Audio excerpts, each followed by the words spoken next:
કઈ નહીં, ચાલો તો શરૂઆત કરીએ. યસ ધામેચા મ્યુટ કરી દે બેટા.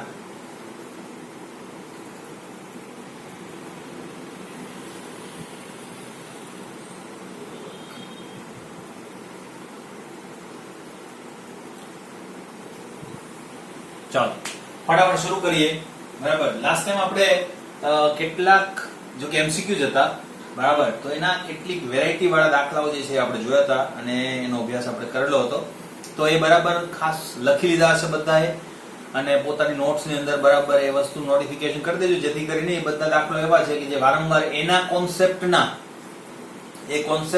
એમસીક્યુ આવતા હોય છે. બરાબર, તો એ આપણને અહીંયા પણ જોવા મળશે. તો આપણે હમણાં જોઈએ. બરાબર, હવે મને સહેજ કહી દેજો, આપણે ગુજકેટના અને પીએમટી ના કેટલાક એમસીક્યુ કરેલા હતા, બરાબર છે? ખોટું કે સાચું? સાચું. બરાબર ને? આપણે લગભગ પીએમટી નીટ ના 8 નંબર સુધી કરેલા હતા, હે ને? તમારા પેજ નંબર 3.60 ઉપર હશે અક્ષરાનંદમાં. બરાબર, તો 3.60 સુધી મેં જો ગુજકેટના આપણે કેટલા કરાવેલા છે ખબર? ગુજકેટના ઓલમોસ્ટ 20 અને એના પછી આપણે 8 પીએમટી ના કરાવેલા છે. બરાબર છે? હા કે ના? હા તો પાડો તો મને ખબર પડે ને. બરાબર, કારણ કે મને પછી ખબર નહીં હોય. ઓકે, તો 9 નંબર થી સ્ટાર્ટ કરીએ આપણે. બરાબર, પીએમટી ની અંદર 9 નંબર થી આપણે સ્ટાર્ટ કરીએ એમસીક્યુ સોલ્યુશન કરવાનું. જોઈએ. એક વિદ્યુત રાસાયણિક કોષ માટે તમારી પાસે બધા પાસે હશે અક્ષરાનંદ, બરાબર, જોઈ લેજો. 9 નંબરનો એમસીક્યુ 3.61 નંબરનું પેજ. એક વિદ્યુત રાસાયણિક કોષ માટે કોષ પ્રક્રિયા Cu+2C1 હવે આપેલી છે તમને, બરાબર. એક કોષ પ્રક્રિયા તમને આપેલી છે Cu+2C1 પ્લસ ZnS સંતુલન Zn+2 C2 પ્લસ CuS. બરાબર, તો આપેલ તાપમાને મુક્ત ઉર્જામાં થતો ફેરફાર ડેલ્ટા G શેના દ્વારા દર્શાવે?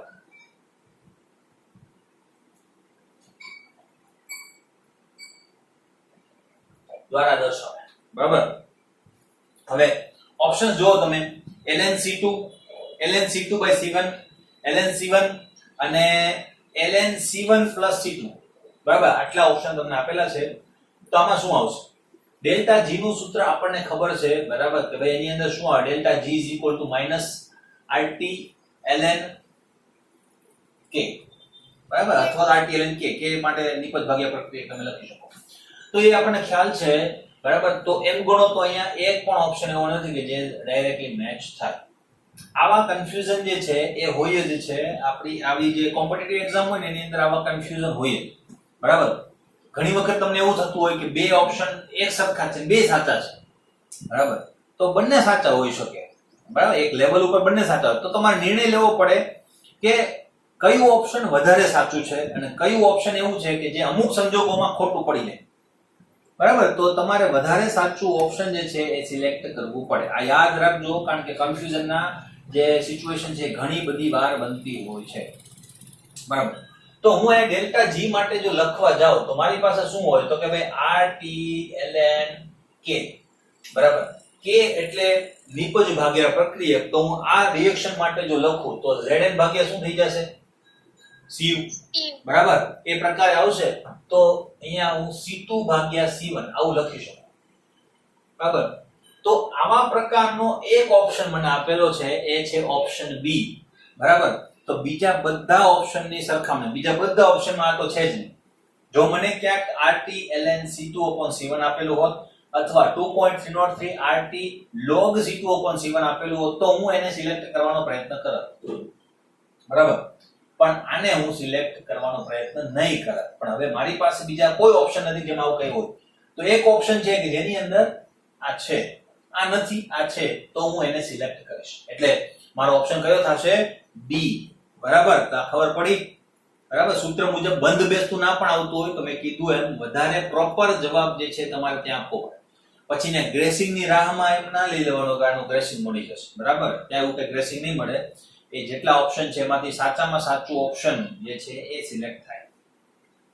ઓકે, બરાબર, તો ઓપ્શન બી એમાં થશે.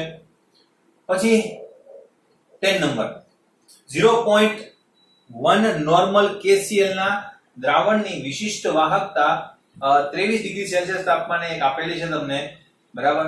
તો દ્રાવણનો અવરોધ જે જ તાપમાને જો 55 ઓહમ છે તો કોષ અચળાંક શોધો, બરાબર. બહુ સિમ્પલ દાખલો છે, બરાબર. 4 માર્ક્સ મળે ને, કેટલા? 4 માર્ક્સ, બરાબર. જો 0.1 નોર્મલ તમને સાંદ્રતા આપેલી છે KCl, બરાબર. વિશિષ્ટ વાહકતા 23 ડિગ્રી સેલ્સિયસ તાપમાને, તાપમાનને આપણે બહુ કઈ કામ નથી હોતું. વિશિષ્ટ વાહકતા એને આપણે શું કહીએ છે? કપ્પા, બરાબર. તો કપ્પા ઇઝ ઇક્વલ ટુ આપણને આપેલું છે 0.012 ઓહમ ઇન્વર્સ અથવા તો સિમન્સ ઇન્ટુ સેન્ટીમીટર ઇન્વર્સ, બરાબર. દ્રાવણનો અવરોધ તે તાપમાને 55 ઓહમ છે. દ્રાવણનો અવરોધ એટલે R = 55 ઓહમ, બરાબર. તો તમારે શું શોધવાનું છે? કોષ અચળાંક, G સ્ટાર. કારણ સૂત્ર તમને ખબર છે, કપ્પા = શું થશે? 1/r * કોષ અચળાંક, બરાબર. ડાયરેક્ટ જ તો અહીંયા તમે ડાયરેક્ટ મૂકો, કપ્પા = 1/r * કોષ અચળાંક G સ્ટાર. તો G સ્ટાર =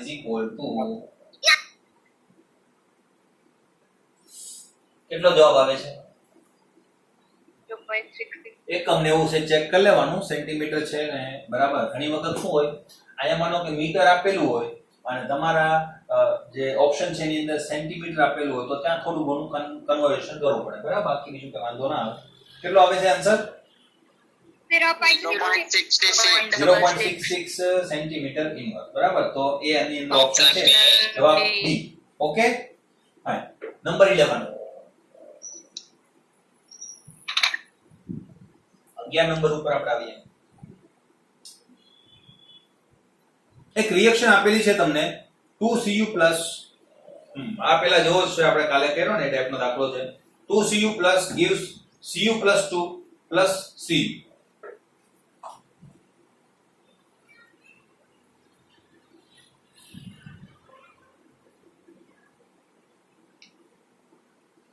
બરાબર. માટે E0 નું મૂલ્ય શોધો. એટલે આના માટે જે E0 છે ને એ શોધવાનું છે, બરાબર. તમને કૌંસની અંદર Cu+2 / Cu એના માટેનો E0 પોટેન્શિયલ આપેલો છે, બરાબર. તો હું એવું લખતો નથી, બરાબર, કારણ કે હવે સીધું રફકામ તમારી સામે જ છે, તો જોઈ લઈએ. Cu+2 Cu એનો મતલબ હું આમ લખી શકું કે નહીં? Cu+2 + 2 electron gives Cu. આના માટેનો જે પોટેન્શિયલ જે છે તમને આપેલો છે 0.34 વોલ્ટ. આ તો યાદ જ હોય આપણને, એ જ હશે. ઓકે, બરાબર.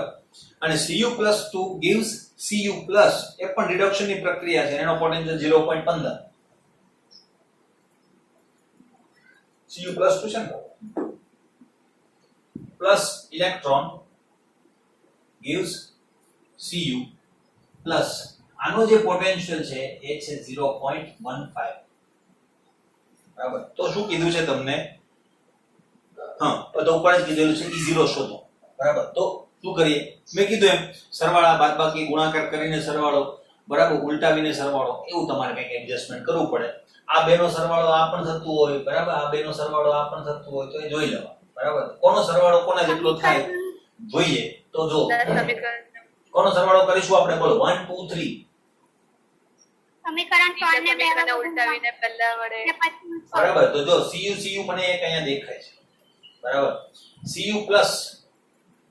અને Cu+ મને અહીંયા દેખાય છે, બરાબર. તો અહીંયા આપણે શું કરી શકીએ? તો Cu+2 તો અહીંયા મારે જોઈએ છે, જો, બરાબર. અને Cu+ જે છે એ પહેલી બાજુ છે, બરાબર. તો અહીંયા આપણે શું કરી શકીએ? કોઈને ઉલટાવવું પડશે, બરાબર. હવે જો Cu+ મારે આ બાજુ જોઈએ છે, બરાબર. તો Cu+ ને અહીંયા જ રાખીએ. સમીકરણ 3 ને ઉલટાવી દઈએ. એક મિનિટ, ગમે એ રીતે કરી શકાય, એવું કઈ નથી.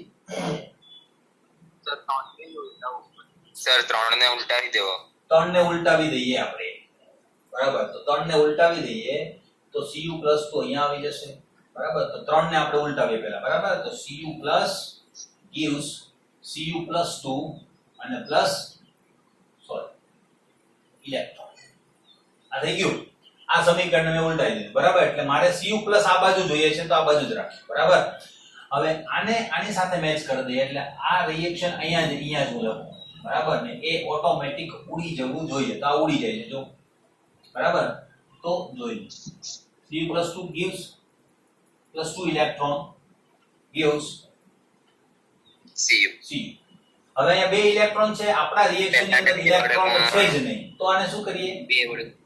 બે વડે બે ગુણવા વડે ગુણી દઈએ, બરાબર. એટલે આ નીકળી જશે, આ નીકળી જશે, આ પણ એક નીકળી જશે, એક પેલી બાજુ રહેશે. એટલે આનો તમે જો હવે સરવાળો કરો તો એ સરવાળો જે છે એ T2cu plus gives, બરાબર. 2cu plus 2 માંથી એક નીકળી જશે એટલે અહીંયા cu plus cu 2 plus plus 2 અને પ્લસ શું મળી જશે અહીંયાથી cu, cu.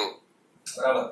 હવે આને બધાને E1 E2 કહી દેવાનું, બરાબર. આને હું કહી દઉં તો આને પણ કરી શકું, બરાબર. ને અહીંયા કરવું હોય તો અહીંયા પણ કરી શકું, બરાબર. 1 2 3 અહીંયા કરી દઈએ તો પણ ચાલે. આ રિએક્શન કયું છે, બરાબર? આ રિએક્શન કયું છે? આનું ઉલટું છે, બરાબર. એટલે અહીંયા જે પોટેન્શિયલ જે છે એ આમ આવશે E3, પણ કેવો પોટેન્શિયલ હશે? માઈનસ ઉલટાવેલું છે ને, બરાબર.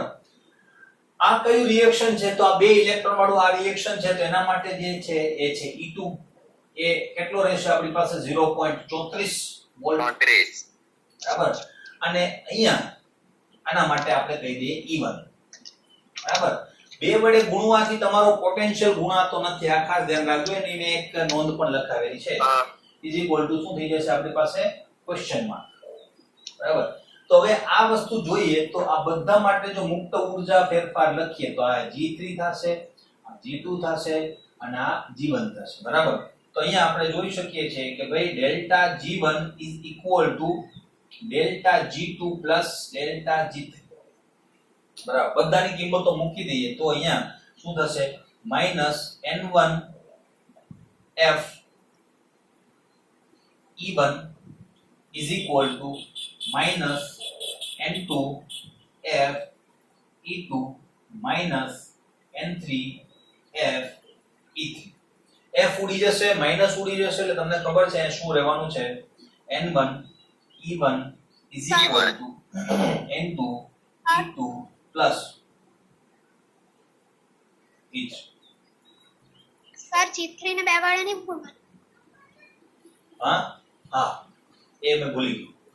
હા, પણ એને બે વડે ગુણવાની જરૂર નહીં પડે આપણે, કારણ કે અલ્ટિમેટલી આ જે છે ને બે ઇલેક્ટ્રોન ઓટોમેટિક એકના બે થઈ જશે, એટલે ઓટોમેટિક ત્યાં બે ઇલેક્ટ્રોન આવી જશે, બરાબર. એટલે જરૂર નહીં પડે.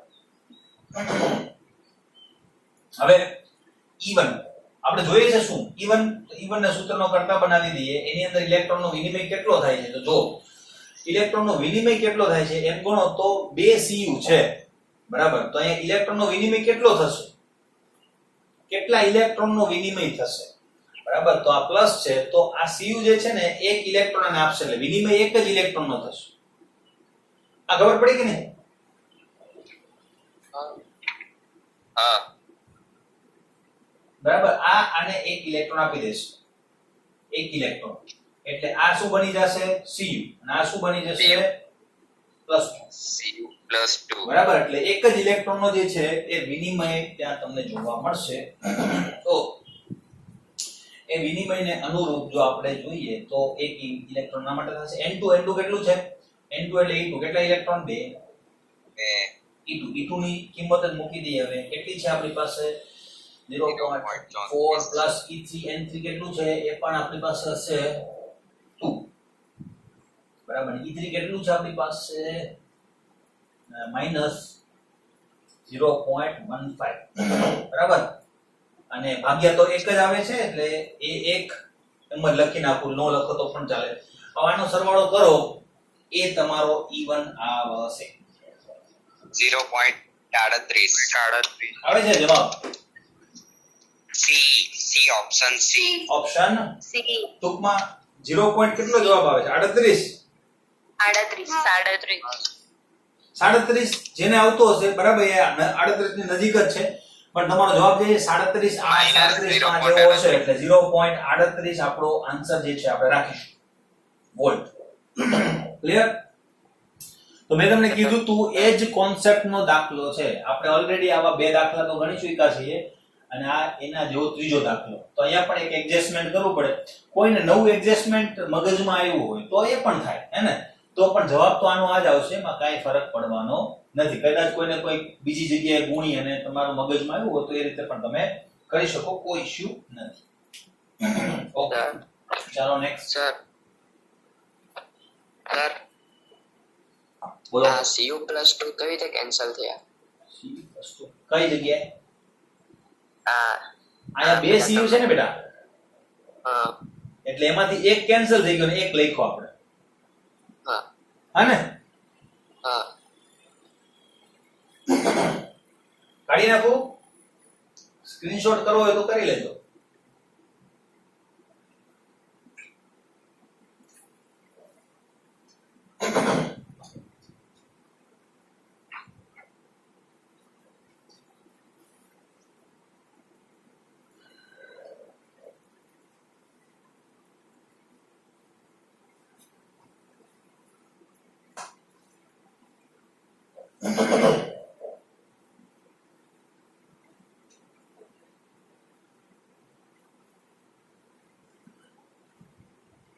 ઓકે ચાલો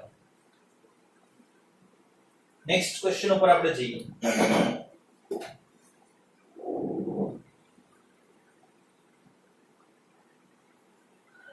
જો નેક્સ્ટ ક્વેશ્ચન છે મારી પાસે, ક્વેશ્ચન નંબર 12. શું કહેવા માંગે છે? Ba+2 અને Cl- ની તુલ્ય વાહકતા તમને આપેલી છે બરાબર, 127 અને 176. તો અનંત મંદને BaCl2 ની તુલ્ય વાહકતા જણાવો. અનંત મંદને BaCl2 ની તુલ્ય વાહકતા જે છે એ જણાવો. જોઈએ બરાબર, BaCl2 આપણી પાસે છે બરાબર, અને અનંત મંદને તુલ્ય વાહકતા તમારી પાસે છે ઇક્વિવેલેન્ટ અનંત મંદને કહેવાય. ભાઈ જો અનંત મંદને તુલ્ય વાહકતા છે ને એને આ રીતે પણ દર્શાવાય બરાબર, અને ઘણી વખત અહીંયા છે ને ઇન્ફાઇનાઇટ પણ હોય, ઘણી વખત અહીંના બદલે અહીંયા ઇન્ફાઇનાઇટ પણ હોય બરાબર. તો એ ઇન્ફાઇનાઇટ ડાયલ્યુશન ઉપરની મોલર કે ઇક્વિવેલેન્ટ વાહકતા છે હે ને, યાદ રાખજો. આપણે આપણો જનરલ સિમ્બોલ જે છે લખીએ તો Ba+2 માટે તમને આપેલી છે તો λ0 EQ, Cl- માટે આપેલી છે. આના માટે આપી છે 127, આના માટે આપી છે 76 સિમન્સ into centimetre square into equivalent inverse. અને અનંત મંદને BaCl2 ની તુલ્ય વાહકતા ગણાવો.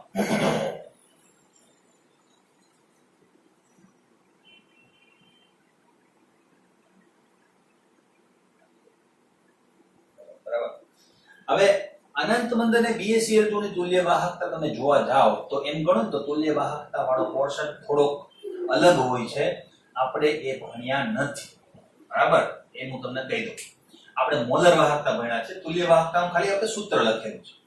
તુલ્ય વાહકતાની અંદર જો તમને એમ પૂછે કે અનંત મંદને તુલ્ય વાહકતા કેટલી હશે, જો આ તુલ્ય વાહકતા હોય બરાબર, તો ખાલી આનો અને આનો સરવાળો કરવાનો, ખાલી એનો. પછી આમાં જો Cl2 2 છે ને તો એ 2 નહીં લેવાના, એક જ લેવાનો બરાબર. એટલે Ba+2 Cl- આનો સરવાળો કરો એટલે તમને તુલ્ય વાહકતા મળી જાય. તમારે 2 વડે ગુણવાનું નથી. ખરેખર આપણે કોલરોસના નિયમ મુજબ મોલર વાહકતા માટે આપણે 2 વડે ગુણીએ છીએ. તુલ્ય વાહકતામાં આયનોની વાહકતાનો સરવાળો એ જ શું બની જશે? તુલ્ય વાહકતા. યાદ રાખજો. ક્લિયર આટલી વસ્તુ? તો અહીંયા 127.76 કરશો એટલે તમારો જવાબ જે છે આવી જવો જોઈએ. કેટલો આવે છે કરો જી? 203. 203. 203. સી ઓપ્શન સી 203 આવે છે ને સી. હા તો આવી ગયો જવાબ. ખબર પડી? જવાબ એ જ આપેલો છે ને સર. જવાબ પણ તમે મેચ કરતા જજો. કેટલામો નંબર છે? સર જવાબમાં એ જવાબ આપેલો છે. 2 મિનિટ.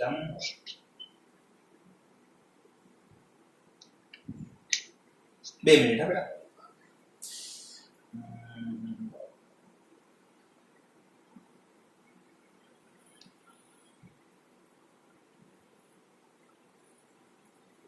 જવાબ તમને આપેલો છે એ 139.5.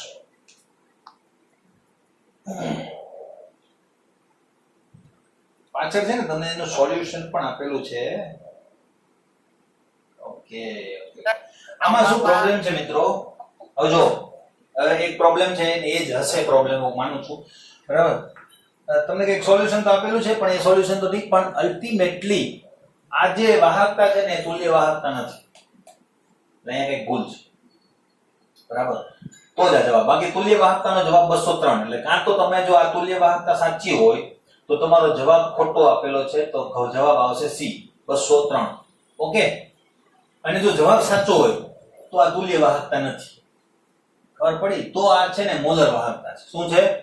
મોલર વાહકતા. હવે આપણે એને મોલર વાહકતા ગણી એટલે કે અનંત મંદને મોલર વાહકતા ગણી અને તુલ્ય વાહકતા મેળવવાનો પ્રયત્ન કરીએ. બરાબર? અને જોઈએ. હવે હું એવું ગણું છું કે આ મોલર વાહકતા છે. આ ખબર પડે જોઈ લેજો. બરાબર? મોલર વાહકતાનું જે સૂત્ર છે, બરાબર?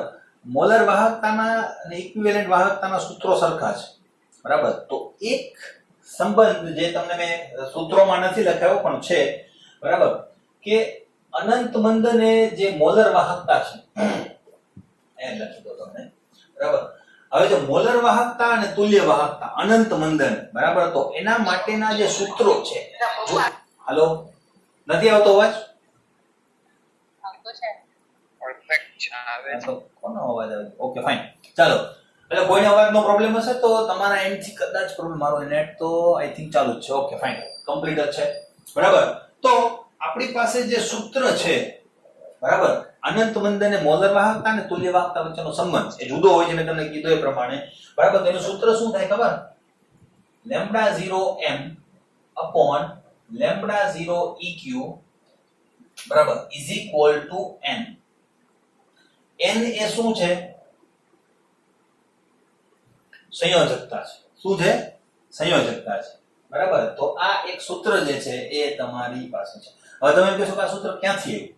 એ હું કહી દઉં. બરાબર? જો એ સૂત્ર ક્યાંથી આવે છે? λm0 upon λ0 eq. માનો કે મેં આ લખ્યું. બરાબર?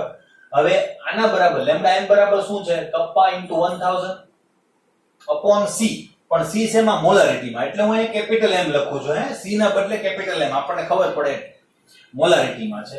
ગુણ્યા આ ક્યાં છે? છેદમાં. બરાબર? તો છેદનો છેદ અંશમાં આવશે એટલે કપ્પા into 1000 તો અહીંયા પણ છે. બરાબર?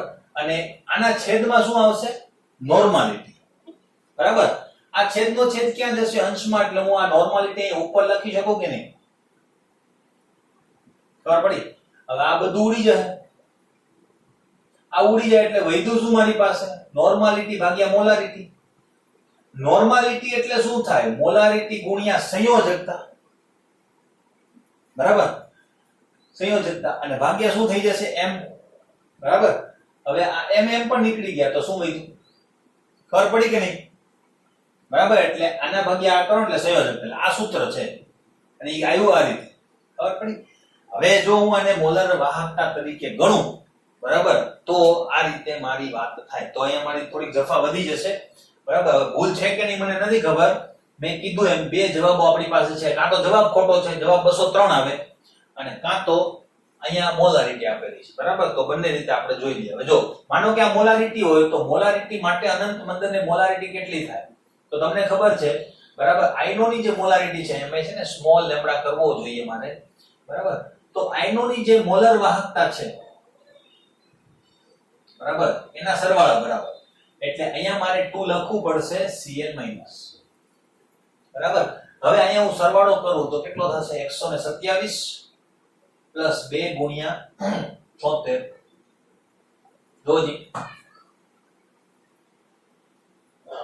કેટલો આવે છે આન્સર 279. 279 79 હા 279 બરાબર 7. આ મારી આવી મોલર વાહકતા અનંત મંદને હે ને અનંત મંદને મોલર વાહકતા siemens into centimetre square into mole inverse.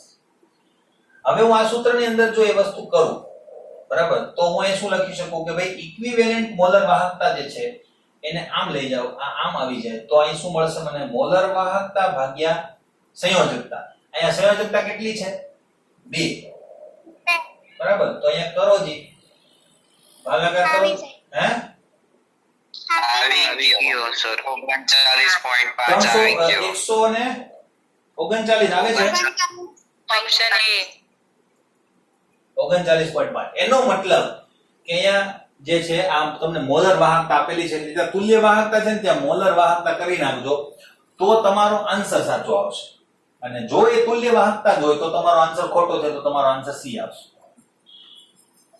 એકમ લખજો ને ખાસ આ જ એકમ આવશે. ખબર પડી બરાબર એટલે તુલ્ય વાહકતાનો પોર્શન જે છે એ થોડોક અલગ હોય છે અનંત મંદન માટે.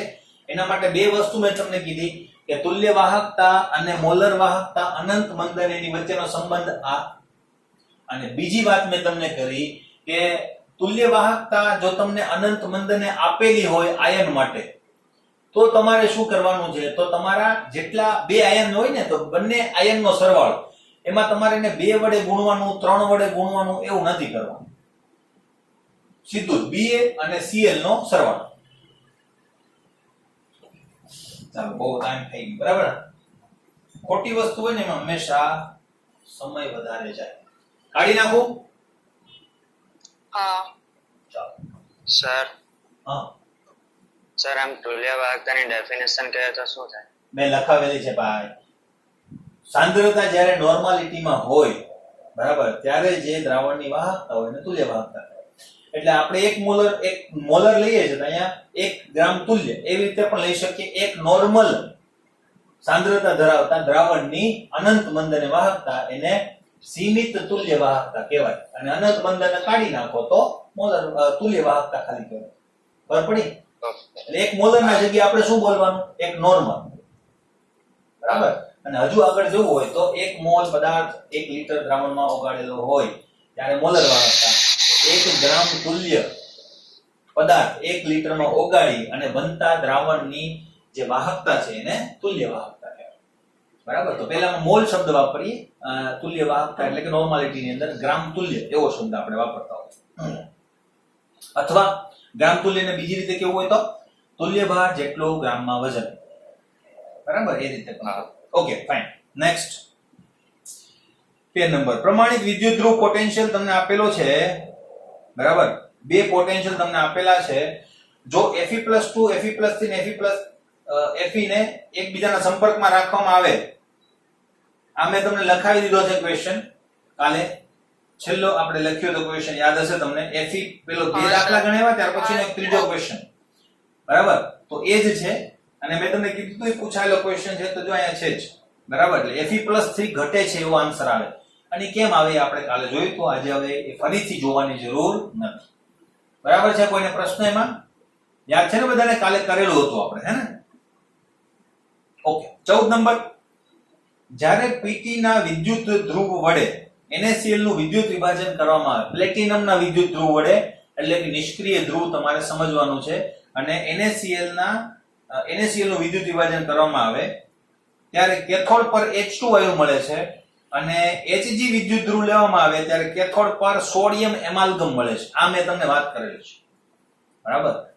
આપણે કોમ્પિટિટિવના પોઈન્ટ ઓફ વ્યૂ થી એ વાત પણ કરેલી છે કે જ્યારે એમાલ્ગમ ધ્રુવ લેવામાં આવે મેર્ક્યુરીનો ધ્રુવ લેવામાં આવે ત્યારે ધાતુ જ છૂટી પડે છે બરાબર. તો એનું કારણ શું?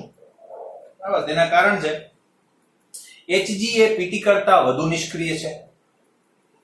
વધુ નિષ્ક્રિય એવું નથી બરાબર. એવું કઈ Hg વિદ્યુત ધ્રુવ પર H+ ના રિડક્શન માટે Pt વિદ્યુત ધ્રુવ કરતા વધુ વોલ્ટેજની જરૂર પડે છે. Na એ Hg માં દ્રાવ્ય છે જ્યારે Pt માં દ્રાવ્ય નથી અને પીટી વિદ્યુત ધ્રુવની હાજરીમાં H+ આયનોની સાંદ્રતા વધુ હોય છે, એવું કંઈ હોતું નથી. એટલે પહેલો અને છેલ્લો વિકલ્પ તો ખોટો જ છે. વચ્ચેના બે વિકલ્પ જે છે એના વિશે વિચારવાનું છે. એમાં ખાસ સાચો વિકલ્પ જે છે એ છે સી. એને એ Hg માં શું છે? દ્રાવ્ય છે અને પીટી માં દ્રાવ્ય નથી. બરાબર, આ તમારો સાચો આન્સર થશે. Hg વિદ્યુત ધ્રુવ પર H+ ના રિડક્શન માટે પીટી વિદ્યુત ધ્રુવ કરતા વધુ વોલ્ટેજની જરૂર પડે છે. એ વસ્તુ એમ ગણો તો સાચી છે, બરાબર, પણ અલ્ટિમેટલી કારણ જે છે આ છે. પણ એ આ દ્રાવ્ય હોવાના કારણે જે વધુ વોલ્ટેજની જરૂર પડે. સોડિયમ જે છે એ દ્રાવ્ય થઈ, પહેલા તો મેં તમને ત્યાં પણ વાત કરી હતી, સોડિયમ જ બને અને ત્યાર પછી એ પાણી સાથે પ્રક્રિયા કરીને પોતાનો ઇલેક્ટ્રોન ગુમાવી દે, બરાબર. પણ મર્ક્યુરી જે છે એને પોતાની અંદર જ સમાવી લે, બરાબર. એટલે આ એક કોન્ટ્રોવર્શિયલ થઈ જશે. એમ ગણો તો બંને વચ્ચે કોમ્પિટિશન થાય, બરાબર. પણ વધારે સાચો ઓપ્શન જે છે એ સી જ ગણાશે. તમને કયો આપેલો છે એ જોઈ લઈએ. ઓપ્શન બી આપેલો છે. ઓપ્શન બી આપેલો, મેં કીધું એની વચ્ચે કોમ્પિટિશન છે. પણ વધારે સાચો ઓપ્શન છે ને સી જ છે, બરાબર. એટલે સી જ યાદ રાખજો, બરાબર. બી જે છે એ વધુ ઓથેન્ટિક નથી, બરાબર. ઓકે, એ જોઈ લેજો અને એવું હોય તો તમે ગૂગલ કરી લેજો. પણ એમાં મેં તો કરેલું છે, મને ખબર જ છે, બરાબર. કારણ કે આ પ્રશ્ન આવ્યો ત્યારની જ મને ખ્યાલ છે. એટલે સી ઓપ્શન જ વધારે વેલિડ ગણાશે, બરાબર. કારણ કે તમે H+ ના રિડક્શન માટે પીટી વિદ્યુત ધ્રુવ કરતા વધુ વોલ્ટેજની જરૂર પડે છે. એ વધુ વોલ્ટેજ તમે સમજાવી નહીં શકો. વિથ ઓવર વોલ્ટેજ થી પણ તમે સમજાવી શકશો નહીં, બરાબર. તો વધુ વોલ્ટેજની જરૂર પડે, ચાલો કહી દીધું. શા માટે? એના માટે એક જ વધારાનો પોર્શન છે આપણી પાસે અને હથિયાર છે ઓવર વોલ્ટેજ, બરાબર. તો ઓવર વોલ્ટેજનો પોર્શન પણ અહીંયા તમને એ જવાબ આપી શકશે નહીં. વધારે ઓથેન્ટિક આપણો સી ઓપ્શન જે છે એ મગજમાં રાખજો. નેક્સ્ટ, પ્રક્રિયામાં મળેલી માહિતીના આધારે એક પ્રક્રિયા તમને આપેલી છે. તો Al2O3 નું વિદ્યુત વિભાજન કરવા માટે લઘુત્તમ EMF કેટલો જરૂરી છે, બરાબર. લઘુત્તમ EMF નો મતલબ કે આપણે ફેરાડે અથવા તો વોલ્ટેજ જે છે એની આપણે જરૂર પડશે, બરાબર. તો એની આપણે સેજ માહિતી જે છે એ મેળવી લઈએ.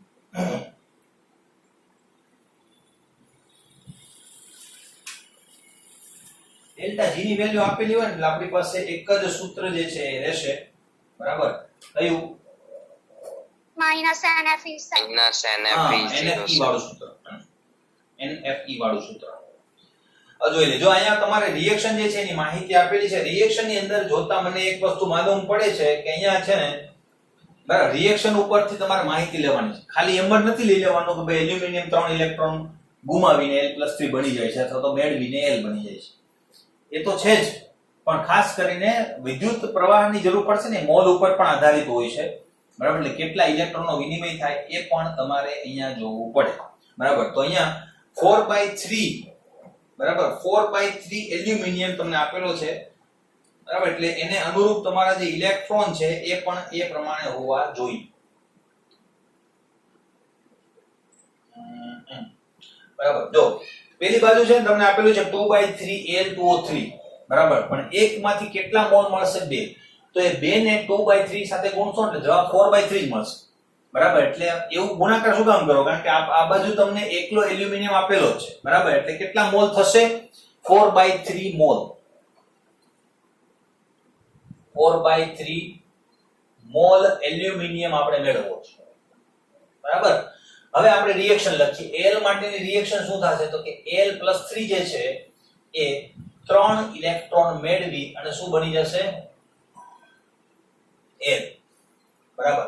હવે 4/3 મોલ એલ્યુમિનિયમ હોય તો શું થાય? કારણ કે જો મને 1 મોલ આપેલું હોત તો હું n બરાબર શું લઈ લેત? 3. કારણ કે મારે આ સૂત્રનો ઉપયોગ કરવો છે ડેલ્ટા G -NFE0 અને આ મારે શોધવાનું છે, બરાબર. વોલ્ટેજ આપેલા છે જો, બરાબર. તો મારે n ની જરૂર છે, f તો મને ખબર છે. તો n આવું ને આવું 1 મોલ આપેલું હોત તો હું અહીં લઈ લે 3 ઇલેક્ટ્રોન, બરાબર. પણ અહીંયા મને આવું આપેલું છે એટલે હું મારે અહીંયા કરવું પડે, બરાબર, કે ભાઈ 1 મોલ માટે 3, તો 4/3 મોલ માટે કેટલું? તો કે 4/3 ગુણ્યા 3, બરાબર. તો n કેટલા થશે? તો કે 4/3 into 3, 4/3 into is equal to આ નીકળી જશે એટલે n બરાબર તમારો જવાબ શું આવશે 4 બરાબર n બરાબર શું આવશે 4 બસ આમાં જ એક હતું મુશ્કેલી બરાબર બાકી 4 માર્ક તમને એમ જ મળી જાય હવે તમારે શું કરવાનું છે આનો ઉપયોગ કરો બરાબર ડેલ્ટા g ની વેલ્યુ આપેલી છે તમને -827 કિલો જૂલ બરાબર તો અહીંયા આપણે લઈ લઈએ delta g is equal to વ્યવસ્થિત રીતે લખીએ f e0 બરાબર તેથી e0 ઇઝ ઇક્વલ ટુ શું થઈ જશે બરાબર આ માઈનસ જે છે આને મળશે તો માઈનસ ડેલ્ટા g0 બરાબર ભાગ્યા શું થઈ જશે nm બરાબર હવે આ માઈનસ તો છે જ પ્લસ આ ડેલ્ટા g નો પણ માઈનસ આવશે પણ ડેલ્ટા g ની વેલ્યુ જે છે જેમાં આપેલી છે તમને કિલો જૂલમાં આપણને આ સૂત્રની મદદથી જે ડેલ્ટા g ની વેલ્યુ મળે એ મળે છે જૂલમાં બરાબર એટલે ત્યાં કિલો જૂલ નહીં ચાલે બરાબર નહીં તો તમારો 1000 ગણો જવાબ ઓછો આવશે તો અહીંયા તમારે એને જૂલમાં કન્વર્ટ કરવું પડે 827 ગુણ્યા 10 ની 3 ઘાત ઓકે અને ભાગ્યા n બરાબર 4 f બરાબર 96500 અને કરો બરાબર આ માઈનસ આ બંને માઈનસ જે છે એકબીજાને ઉડાડી દેશે એટલે આ પ્લસ થઈ જશે હું અહીં પ્લસ કરી નાખું છું ઓકે હવે આનો ભાગાકાર કરો એટલે તમારો જવાબ 6.42 2 પોઈન્ટ 2.14 6.42 કોણ બોલ્યું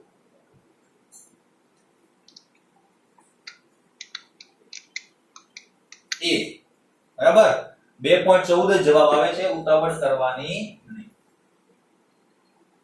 વોલ્ટ ઓકે ખાસ ધ્યાન રાખવા જેવી બાબત શું હતી એક બાબત તો આ હતી કે ભાઈ તમને જેટલા મોલ આપ્યા હોય એ પ્રમાણે તમારે n ની વેલ્યુ લેવાની બરાબર અને બીજી એક બાબત ધ્યાન રાખવા જેવી અહીંયા હતી આ સૌથી વધારે ભૂલ કરાવનાર છે બરાબર તમે ડાયરેક્ટ ડેલ્ટા g ની વેલ્યુ લઈ લો એટલે હંમેશા યાદ રાખવાનું કે તમારા સૂત્ર મુજબ કિલો જૂલ મળે છે કે જૂલ મોટા ભાગે જૂલ જ મળતું હશે કિલો જૂલ નહીં મળતું હોય બરાબર એટલા માટે ને આપણે એવા સૂત્રો લખાવેલા છે જેમાં કિલો જૂલ ના મળે સિવાય કે તમે ડેલ્ટા h કે ડેલ્ટા g નો સરવાળો ડાયરેક્ટ કરતા હો જેમ આપણે પેલી પ્રમાણિત સર્જન મુક્ત ઊર્જામાં કરતા તો ત્યાં તમને કિલો જૂલ આપેલું હોય ને તો તમને આન્સર કિલો જૂલમાં મળે બરાબર અહીંયા નહીં મળે મોટા ભાગે આપણને આન્સર જે છે જૂલમાં મળશે ઓકે ફાઇન યાદ રાખજો ઓપ્શન તમારું બી સોરી એ નેક્સ્ટ ડેનિયલ કોષનો EMF તમને આપેલો છે 298 કેલ્વિન તાપમાને E1 છે ડેનિયલનો કોષ નીચે લખીને પણ આપેલો છે જ્યારે ZnSO4 ની સાંદ્રતા 1 મોલર અને CuSO4 ની સાંદ્રતા 0.1 મોલર હોય ત્યારે EMF E2 થાય છે તો E1 અને E2 વચ્ચેનો સંબંધ મેળવો બરાબર તો આની અંદર જો તમને આપેલું છે 0.010 બરાબર જો તમને આપેલું છે Zn+2 ક્ષાર સેતુ Cu+2 C અહીંયા સાંદ્રતા આપી છે 0.01 મોલર અહીંયા સાંદ્રતા આપી છે 0.1 મોલર બરાબર છે હા હવે એમાં એમ કીધું છે કે આ સાંદ્રતા ચેન્જ કરો ચેન્જ કરીને કેટલી કરવાની છે ZnSO4 ની સાંદ્રતા 1.0 અને CuSO4 ની સાંદ્રતા 0.01 અહીંયા 0.1 કરો અને અહીંયા કરો 0.01 આના કારણે જે પોટેન્શિયલ મળે છે એને આપણે કહી દઈએ E2 અને પહેલા જે પોટેન્શિયલ મળતો હતો એ હતો E1 બરાબર છે ને Cu+2 ની 1 છે ઓકે સોરી હા અહીંયા 1.0 છે ને 0 બરાબર ઓકે અહીંયા પણ 1 હશે ને તો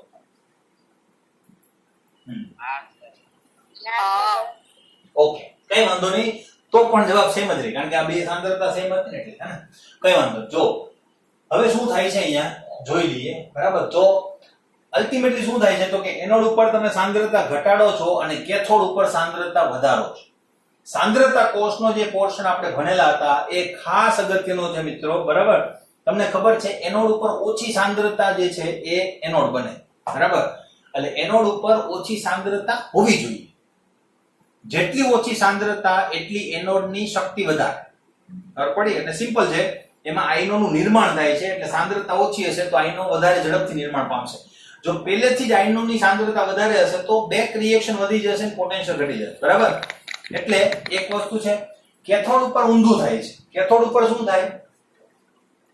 Cu+2 જે છે બે ઇલેક્ટ્રોન મેળવીને શું બનાવે? Cu. તો અહીંયા જેટલી સાંદ્રતા પ્રક્રિયકોની વધારે હશે એટલી નિપજો જલ્દી બનશે. બરાબર? તો શું થાય? તો ત્યાં આયનોની સાંદ્રતા જો વધે, બરાબર, એ સારું પ્રક્રિયાને શું બનાવશે? ઝડપી બનાવશે. અને પ્રક્રિયા જો ઝડપી બને, જો હવે એ વસ્તુ પણ મગજમાં લાવવી જોઈએ, બરાબર, કે બે રિએક્શન છે, બરાબર, એક રિએક્શનનો પોટેન્શિયલ જે છે એ 0.2 છે, બીજી કોઈ રિએક્શન છે એનો પોટેન્શિયલ 0.3 છે વોલ્ટેજમાં. તો અનુમાન શું કરી શકાય કે 0.4 કે 0.3 વોલ્ટેજ વાળી રિએક્શન જે છે એ 0.2 કરતા વધારે ફાસ્ટ થાય છે. ખબર પડી? પોટેન્શિયલ ઉપરથી હવે એ વસ્તુનું અનુમાન કઈ ડેલ્ટા H ઉપર તમે અનુમાન કરો છો કે નહીં? પેલા ધન મૂલ્ય તો ઉષ્મા શોષક, ઋણ મૂલ્ય તો ઉષ્મા ક્ષેપક. બરાબર? એમાં અહીંયા E ઉપરથી પણ હવે અનુમાન કરતા જજો. બરાબર? હવે રિડક્શન પોટેન્શિયલમાં શું પ્રોબ્લેમ થાય છે? જો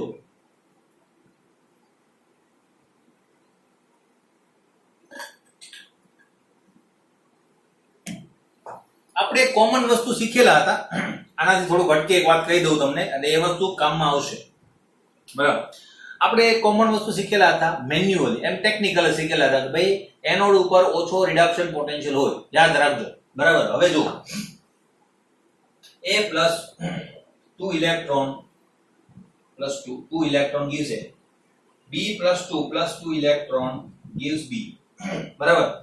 હવે આપણે શું કહેતા હતા કે ભાઈ આનો પોટેન્શિયલ જે છે એ રિડક્શન પોટેન્શિયલ જ બનશે ને બંને. બરાબર? તો આનો પોટેન્શિયલ છે માનો કે 0.44 માઈનસ અને આનો પોટેન્શિયલ છે 0.76 પ્લસ જે હોય છે. બરાબર?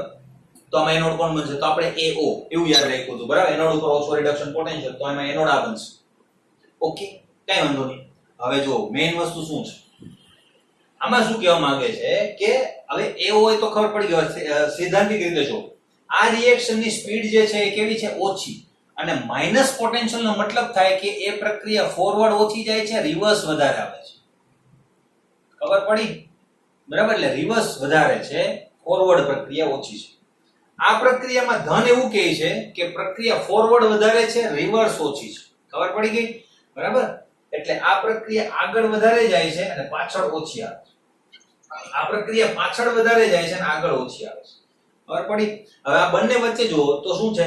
આની ઇલેક્ટ્રોન મેળવવાની જે સ્ટ્રેન્થ છે વધારે છે, કારણ કે ફોરવર્ડ રિએક્શન વધારે છે. બરાબર? આના કરતા આની તો બેકવર્ડ રિએક્શન, એટલે કે ઇલેક્ટ્રોન મેળવવાની સ્ટ્રેન્થ તો ઓછી જ છે, કારણ કે જો માઈનસ છે અને આના કરતા ઓછું છે. બરાબર? એટલા માટે આને ફરજિયાત ઇલેક્ટ્રોન ગુમાવવો પડે અને ફરજિયાત ઇલેક્ટ્રોન મેળવવો પડે.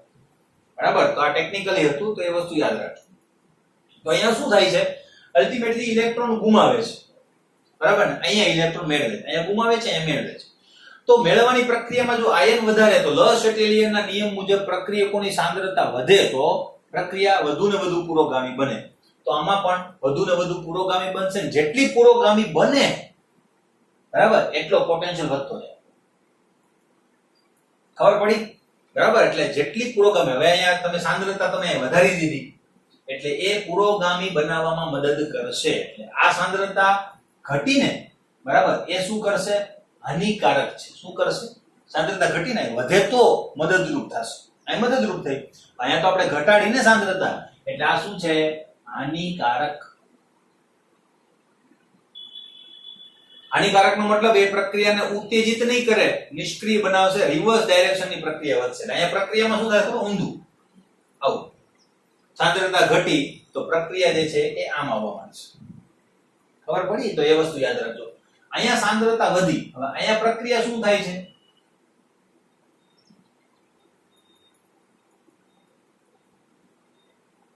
બરાબર? અહીંયા સાંદ્રતા વધી, તો અહીંયા જો વધારો, તો તમે શું વધારો છો? નિપજની સાંદ્રતા વધારો છો. નિપજની સાંદ્રતા વધે તો ઢાળ તો આ બાજુ થયો ને. બરાબર? તો પ્રક્રિયા પ્રતિગામી બનશે, અને પ્રક્રિયા જો પ્રતિગામી બને તો મેં તમને કીધું એ પ્રમાણે પોટેન્શિયલ તમારો ઓછો મળે. બરાબર? અને આ જો બહુ વધારે પ્રતિગામી થઈ જાય તો માઈનસ પણ મળવા માંડે. બરાબર? એટલા માટે આ પણ પોટેન્શિયલ ઘટાડે છે, આ પણ પોટેન્શિયલ ઘટાડે છે, એટલે અહીંયા E2 નું મૂલ્ય જે છે એ કેવું હશે? ઓછું ધેન E1. આ તમારો આન્સર હશે, બરાબર. જે ઓપ્શન મેચ થતો હોય તે જોઈ લેજો. માનો કે મેં અહીંયા અચળ પણ રાખેલું હોત તો પણ ઘટે આના કારણે, અહીંયા અચળ રાખ્યું હોય તો પણ ઘટે આના કારણે. ખબર પડી? બરાબર. એટલે આ વસ્તુ ખાસ ધ્યાનમાં રાખવાની છે. એટલે અહીંયા તમારી જે પોટેન્શિયલની વેલ્યુ છે એ કેવી થઈ જશે? ઓછી. ઓકે, કેટલામો નંબરનો ઓપ્શન છે આ? Option A. ખબર પડી ગઈ છે, બરાબર. બરાબર. એટલે પોટેન્શિયલ ઉપરનો જે આ લોજિક છે યાદ રાખજો. પ્રક્રિયા વધારે ઝડપથી થાય તો પોટેન્શિયલ વધારે. એટલે ઘણી વખત આપણે એવી જગ્યાએ એવા પ્રશ્નોની અંદર જરૂર પડે કે ભાઈ કઈ રિએક્શન વધારે પ્રબળતાથી થતી હશે, બરાબર. તો એ લઈ લો. સ્ક્રીનશોટ કોઈને લેવો હોય તો લઈ શકે છે, તો કે મેં તો રફ કામ જ કરેલું છે. આ એક દાખલો છે.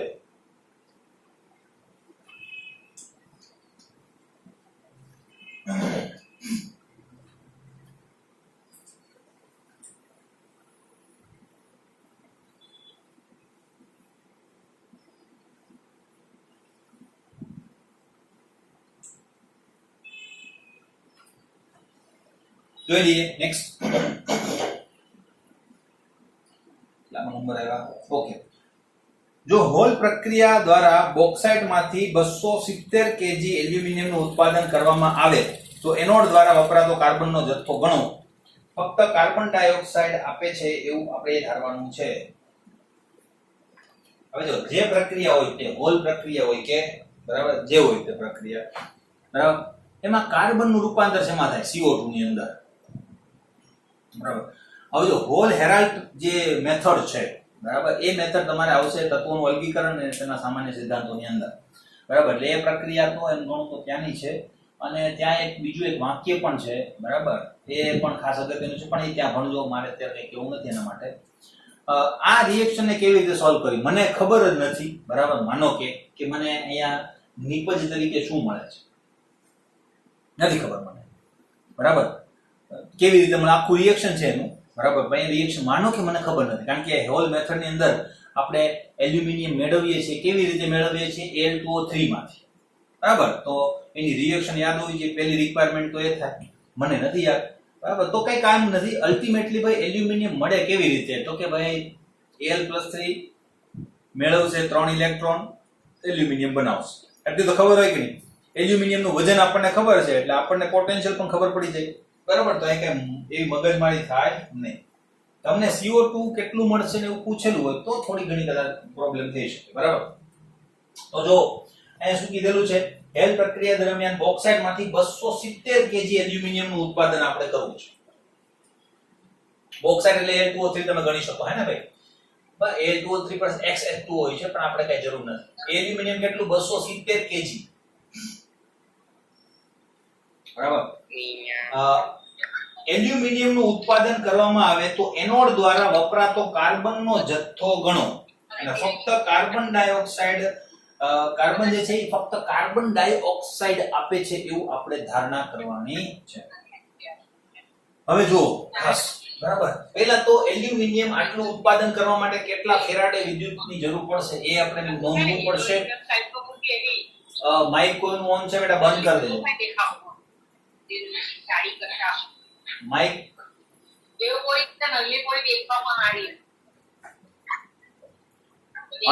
અંશ પટેલ,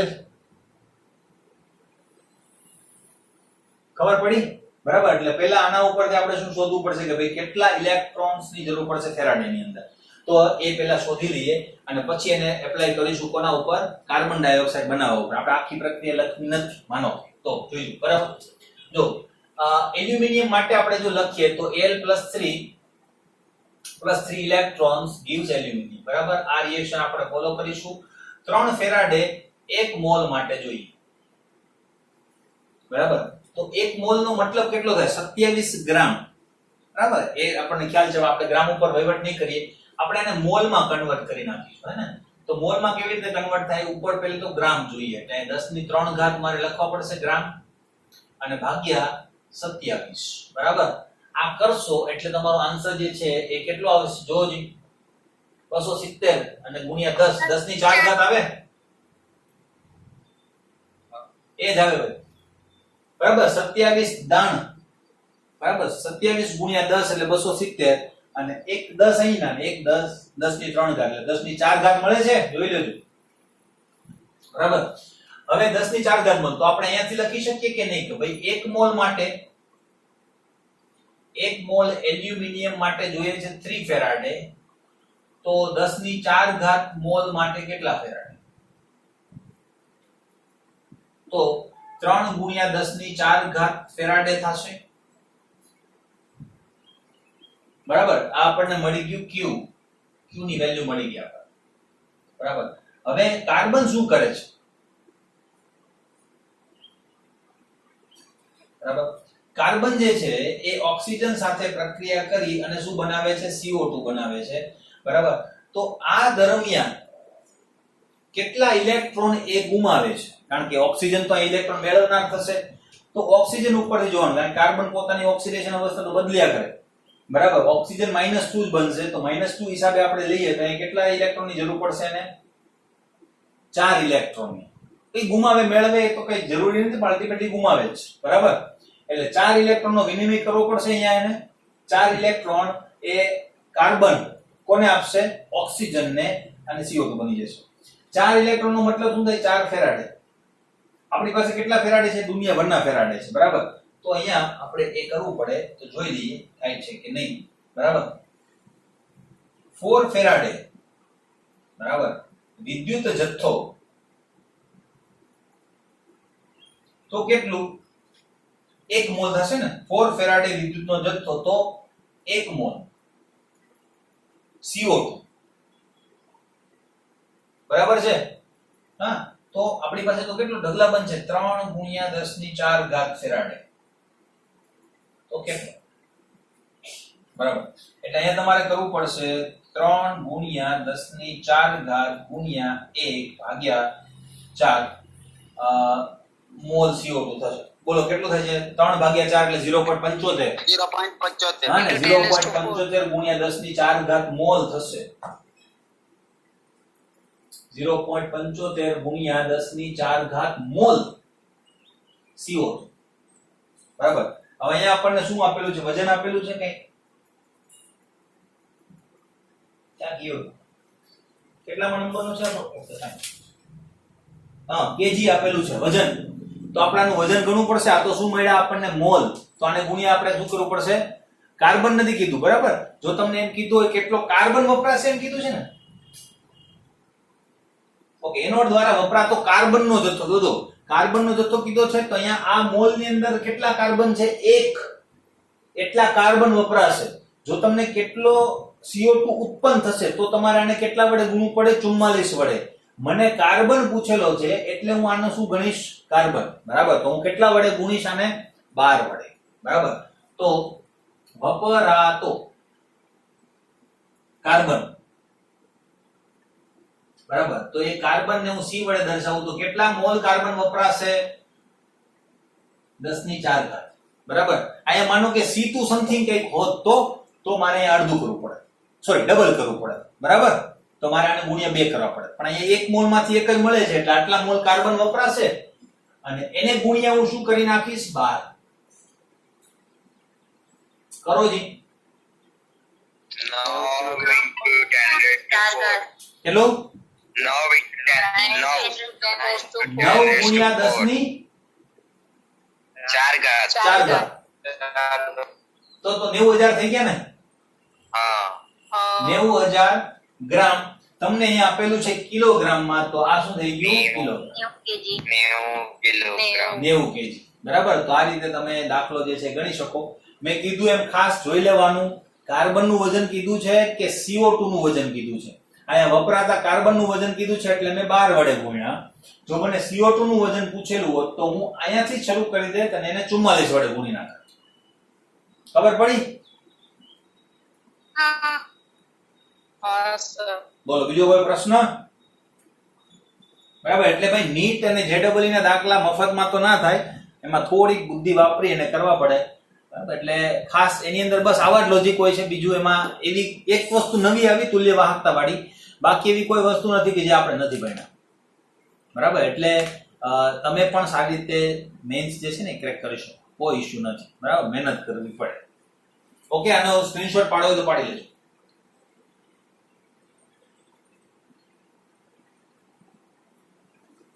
ઓકે, ચાલો હવે લેક્ચર એન્ડ કરીએ આપણે.